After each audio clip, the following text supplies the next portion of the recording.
In compliance to fair use is the usage of imagery for the purposes of education, teaching, news reporting, observation, and all things relevant to fair use.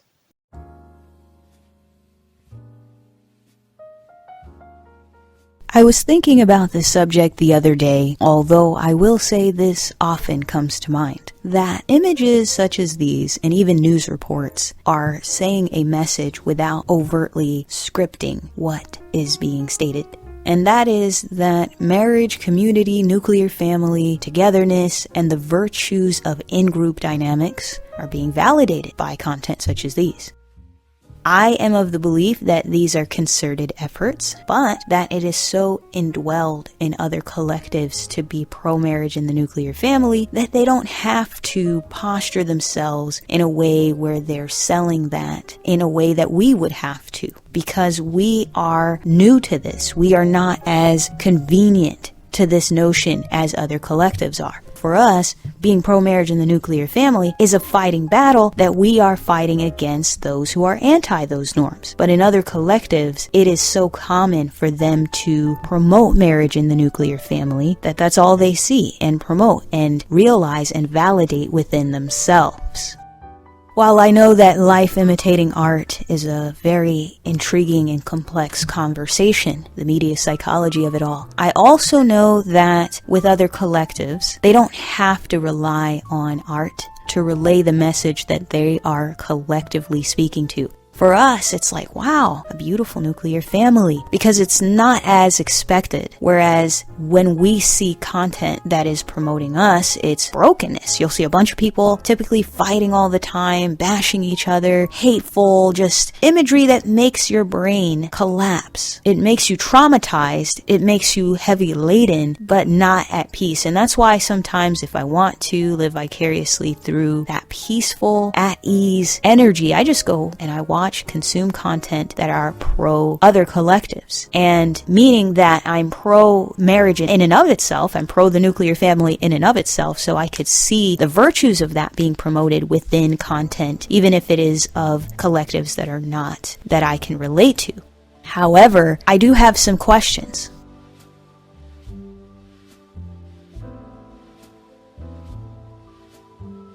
How does imagery reflect the values of a population? And what does it say about our values that we do not have imagery that is akin to these?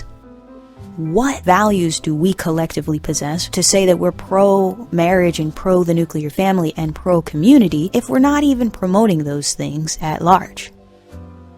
How can we create a culture where we are pro-marriage and the nuclear family? Do you notice that other collectives are not calling themselves names that are scathing, that are harsh? They don't see it as lame, corny, or stupid to value marriage or the nuclear family. Do you notice that the hierarchy of value is placed on domesticity within other collectives? Whereas within our collective, it appears that the value of seeming disconnected is how we promote things.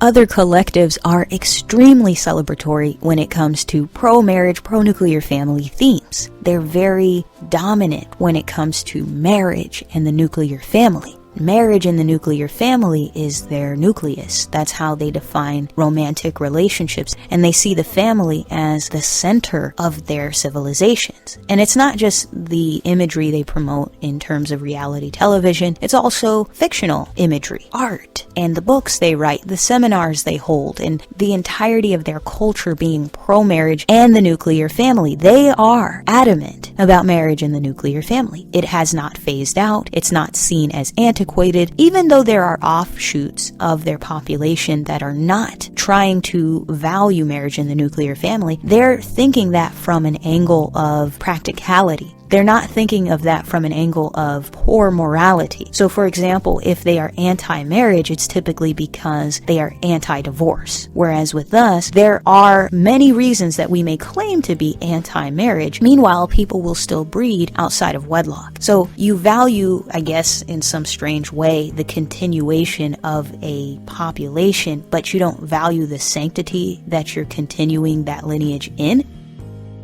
So other collectives, they're not like that. They're not going to say, well, we're going to reproduce, but we're just going to take down the nuclear family. They see it as a package deal overall. And so for the sake of the family, generations, being a part of a legacy, being a part of this larger dominant norm where you have their morality seeps into class and infrastructure, being a part of something bigger than themselves is part of the reason they uplift marriage so heavily.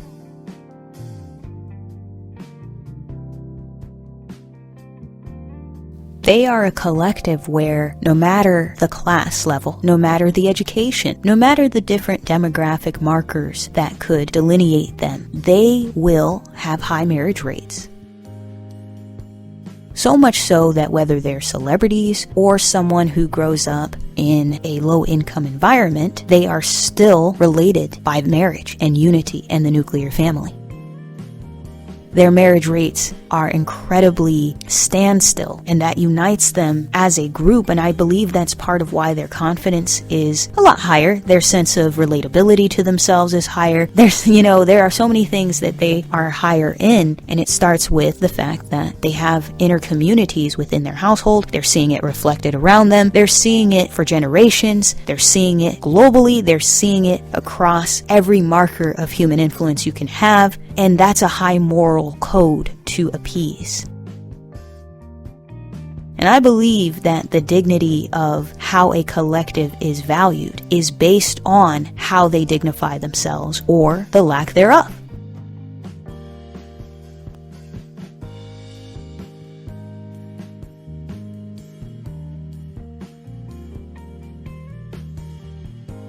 I love their eagerness for marriage. I love the different stories and how, in some cases, eccentric their pro-marriage abilities can be.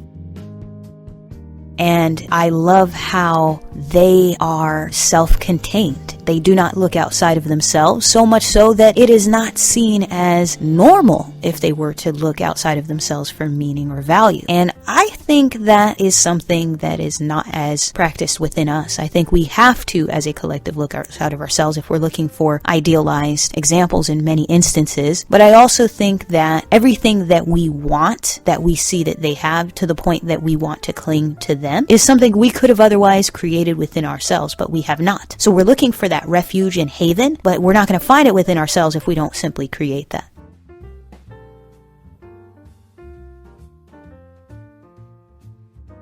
I have 3 news stories that comes to mind for me because these are so wholesome and adorable, and honestly, when I first saw it, it warmed my heart. And actually, these stories inspired this particular video in the sense that I've thought about them for a long time, and then one day it just clicked, hey, these remind me of each other. They have the same running theme in them. So this is a news story about 4 brothers who were pranked by their wives.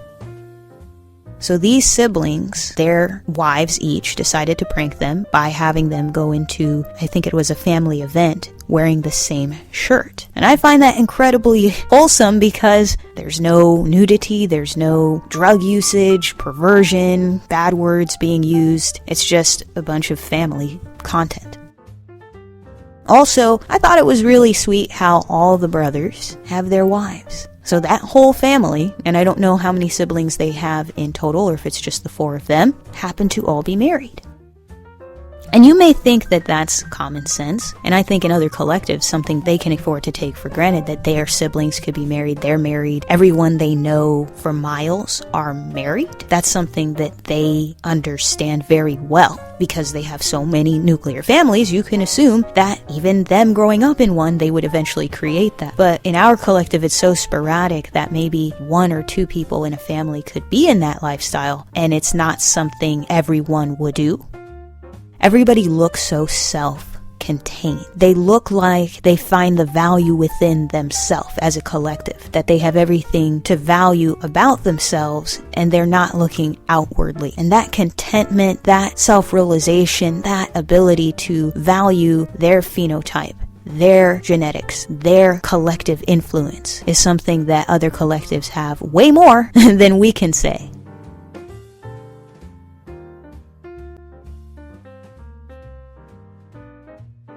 Next is this very wholesome, extremely adorable story of 4 best friends who became pregnant with their first and second children at the same time. Now, these 4 best friends, they are all married. And that is, you may say, oh, well, that's obvious. That's something that they can take for granted. But in our collective, pregnancy and marriage, they're not really united. So this is wholesome. It's moral. It's at peace, knowing that they all have their husbands and they all have their marriages and their nuclear families. That's a very uplifting story. I don't see the spirit of scarcity, shortage, loss, and once again, there is a massive contentment that I'm perceiving in these people. They take such joy in all having their lane, but how that unites in a group sense. And there has to be a reason stories like these go viral and happen to touch the hearts of their collective, and what it must affirm in their confidence and their minds to see themselves in this united, family, marriage-hungry, love-based way.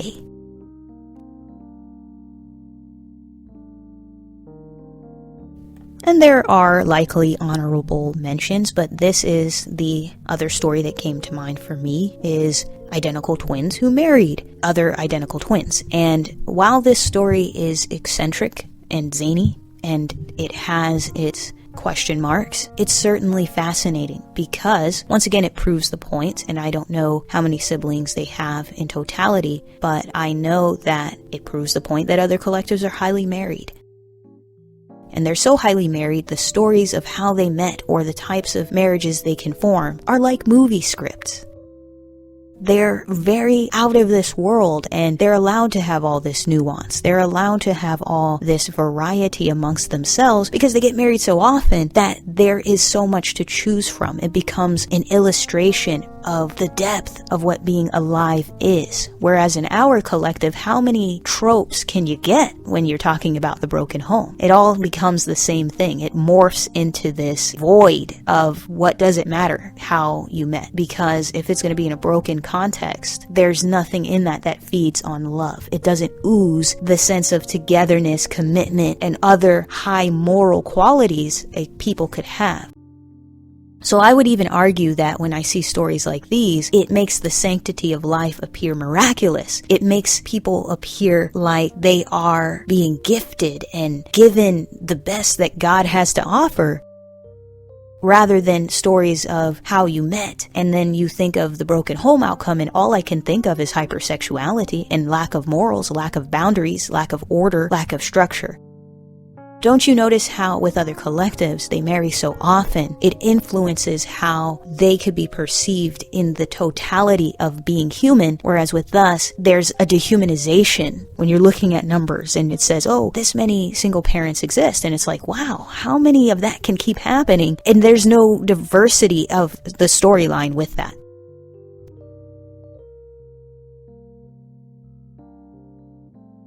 Unity, community, honor, values, morals, commitment, marriage, nuclear family, collectivism. These are themes that come to mind when I think about other collectives and the ways that they inwardly navigate and how that externally becomes their reputation.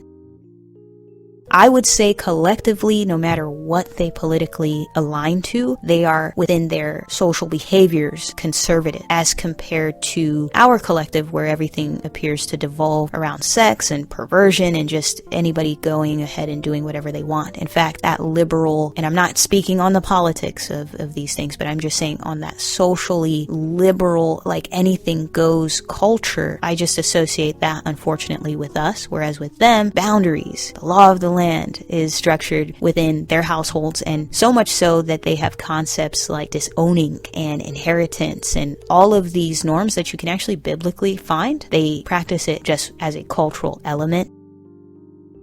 And so they have way more restrictions, and they adhere to that because they know the risks versus the reward. With us, everything is just happenstance, sporadicism. You do whatever you want. There is no real risk or reward.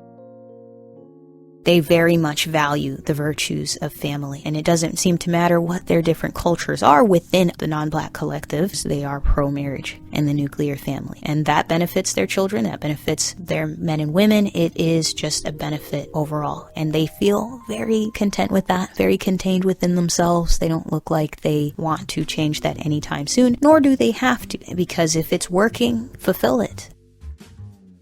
And I am thankful that there are populations in this world that are striving for marriage and family. And I can only celebrate that when I see that, because it's just something so heartwarming and it's just so endearing to look at. I cannot have anything against that. Well, that is all I have. I should note that this is not competition, just taking notes. I'm making observations. I think if it works, then it works. I like learning from many different avenues. I don't just want to be so insulated that I can't take mental notes and learn from all walks of life. That stated, thank you so much for listening. I hope you enjoyed this particular discussion. Stay tuned for more.